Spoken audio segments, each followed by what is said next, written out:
एक शहर में प्रतिवर्ष माता पिता अपने पुत्र को गर्मी की छुट्टियों में उसके दादा दादी के घर ले जाते। 10 से 20 दिन सब वहीं रहते और फिर लौट आते। ऐसा प्रति वर्ष चलता रहा। बालक थोड़ा बड़ा हो गया। एक दिन उसने अपने माता पिता से कहा कि अब मैं अकेला भी दादी के घर जा सकता हूँ, तो आप मुझे अकेले को दादी के घर जाने दो। माता पिता पहले तो राजी नहीं हुए, किंतु बालक ने जब जोर दिया तो उसको सारी सावधानी समझाते हुए अनुमति दे दी। जाने का दिन आया। पिता बालक को छोड़ने स्टेशन गए। ट्रेन में उसको उसकी सीट पर बिठाया, फिर बाहर आकर खिड़की में से उससे बात की, उसको सारी सावधानियां फिर से समझाई। बालक ने कहा कि मुझे सब याद है, आप चिंता मत करो। ट्रेन को सिग्नल मिला, विसिल लगी, तब पिता ने एक लिफाफा पुत्र को दिया और कहा कि बेटा, अगर रास्ते में तुझे डर लगे तो ये लिफाफा खोलकर इसमें जो लिखा है उसको पढ़ना।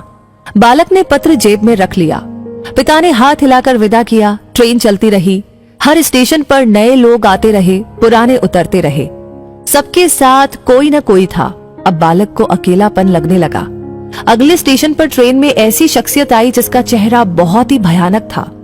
बालक पहली बार बिना माता पिता के, बिना किसी सहयोगी के यात्रा कर रहा था।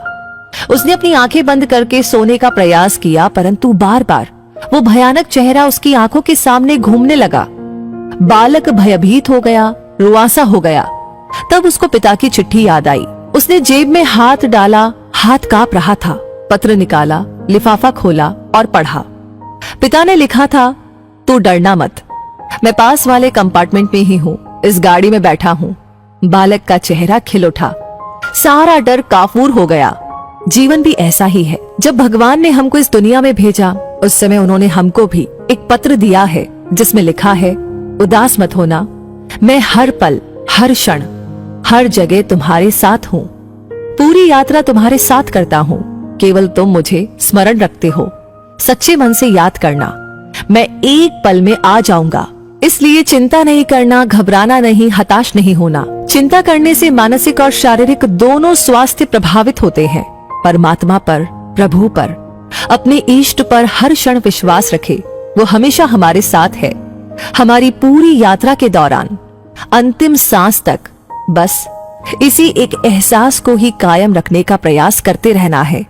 सब कुछ उस परमात्मा पर छोड़ दे जिसकी मर्जी के बिना एक पत्ता भी नहीं हिल सकता। तो दोस्तों, ये कहानी आपको कैसी लगी? अपनी राय हमें जरूर शेयर कीजिए कमेंट सेक्शन में लिख करके। लाइक आपने ऑलरेडी कर दिया है तो फिर अगला काम है जो बहुत इंपॉर्टेंट है, और वो है कि इस वीडियो को ज्यादा से ज्यादा लोगों के साथ शेयर करना, क्योंकि इस वीडियो की जरूरत है बहुत सारे लोगों को जो इस टाइम परेशान है, चिंता में है, जिन्हें लग रहा है कि दुनिया खत्म हो गई है।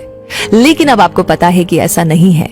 ईश्वर हमारे साथ है, हमारे अंदर है। हमें स्मरण करना है क्योंकि वो हमेशा हमारे साथ है।